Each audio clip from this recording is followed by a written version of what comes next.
there's always this negative view on, the real estate market and the people in there. I'm not going to lie. It's like they're at the same time, your guys, you had a dream. And one thing I hear from you is you were a chaser, but did something change along the way where I feel like something change along the way? That's the question, actually.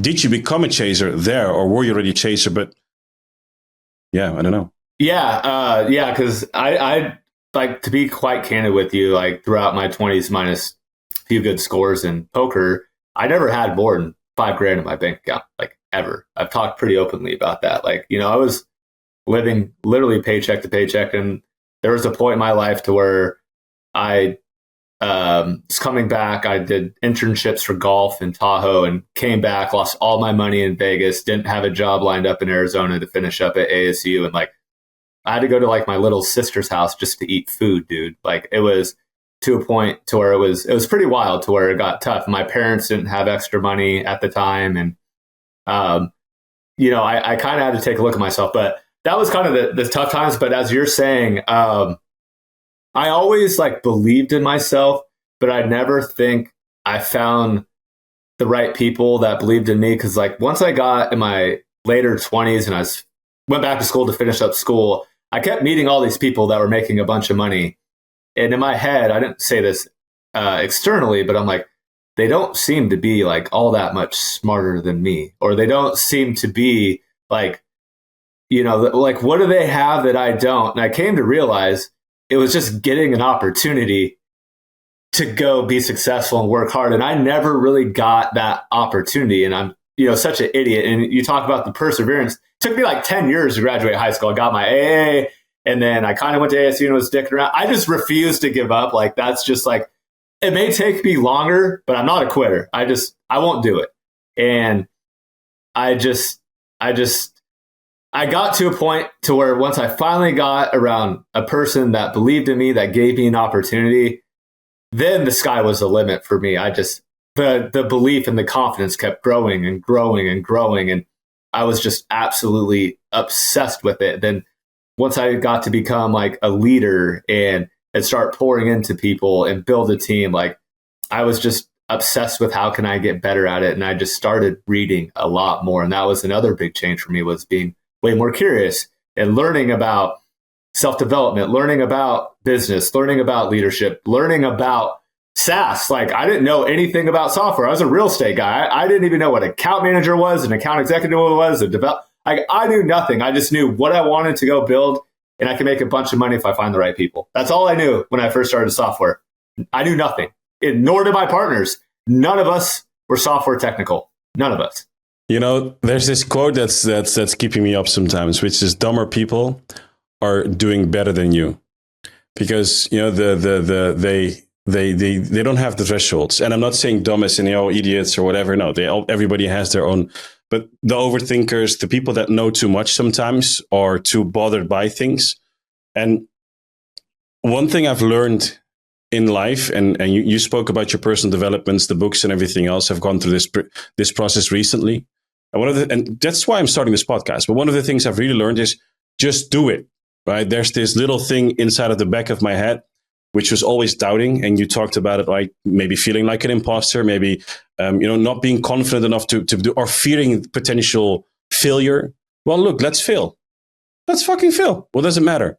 We'll fail, we'll learn, we'll grow. And it seems like you did a lot of that once you got into the right situation, once you've got that's what I'm saying. It feels like you came alive in the right circumstances, in the right environment, essentially. Something had to wake you up. Yeah. And it was, having my first partners, that gave me the opportunity in the real estate investing space. We ended up, splitting up actually. And I kind of put that band together. So I have a chip as well, to where they came to me one day and said, hey, this is where we want to go. We actually don't believe that you can help get us there. And it's funny that with what I grew and what they ended up doing, they're actually really good friends of mine still. So I don't tell the story completely honestly like this too much, because it makes them look bad. But they're not going to see this podcast. Probably they're not in the software space or tech space. But they really put a chip on my shoulder, not believing in me after they believed in me, but saying we were all young. It was all of our first business together, and we had a consultant come in and gave all of us some poor advice. You know what I mean? And they're both, I'd say, more of a technical operator side of things. So I knew where they were great and show their value. I was really the CEO, visionary leader, team leader, culture leader. And when they stripped that away, I got to bring when they bought me out, I got to bring every person I wanted because they worked for me. They believed in me. They didn't believe in them. They built the stuff, but they didn't foster those relationships. And that was a great learning lesson for them. And it was a great learning lesson for me too, to make sure if I were to partner with someone again, that they are the right people. They understand where my value is. I understand where their value is. And with my two current partners, Andy and Evo, we basically dated for a year to where we each had our own real estate operations. And at the same time, we were doing this software thing together, but it wasn't a formal part. We're still figuring out if it's something we wanted to grow and do really big together. And I was like, if we do this, if we do anything together, we do everything together. There's no side projects. Like if someone's time pivots, we all get paid on it. And they agreed to that because my other two partners, they're married now with a child and the second one on the way.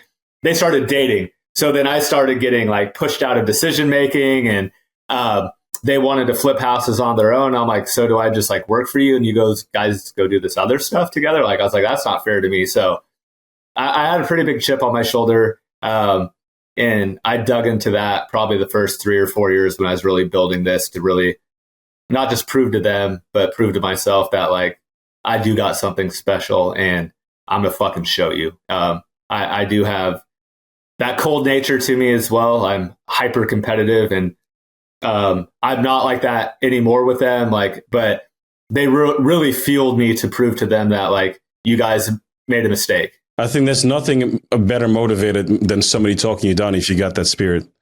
I mean, if you believe in yourself and somebody's doubting you, show up and show them. That's it. And I think you did. I mean, it's all the better that you guys are still friends. Great friends. It's her. She's the one that brought me into real estate and got me the job with that investor. She was like the manager there. And I mean, she's the godmother to my daughter. Like we're super close. Talk to him all the time.